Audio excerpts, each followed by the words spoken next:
Ezt a számot a Ricsi és a kedves felesége, a Henike küldik az egyetlen fiúknak, az ő hercegüknek, a Ricsikének a 3. születésnapjára.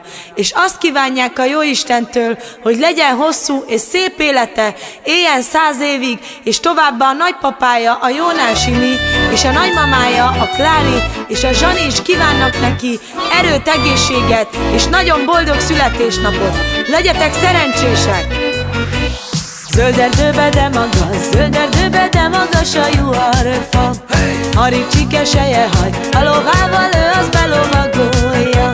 A Ricsikének a világon nincs párja, nincs párja, mert a Ricsike seje hagy, ő a Jónás Imi kis unokája.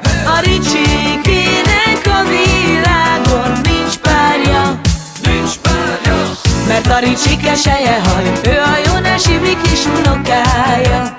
Mint az Zafír seje haj, a Ricsikének olyan kék a szeme, a Henikének seje haj, és a Ricsinek ő a szeme fénye.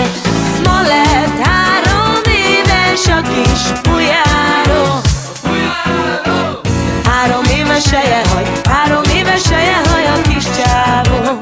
Ma lett 3 éves a kis Pujáró, 3 éves seje haj, 3 éves seje haj a kis csávó.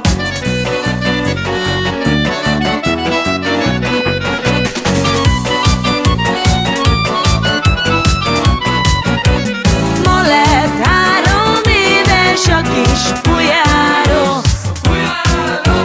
3 éves seje haj, 3 éves seje haj a kis csávó.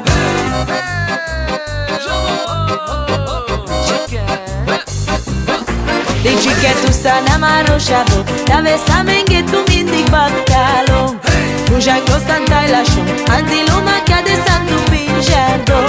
Bactalon születésnapon, te traes bactales, traes bactales.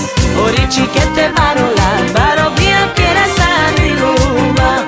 Bactalon születésnapon, te traes bactales, traes bactales.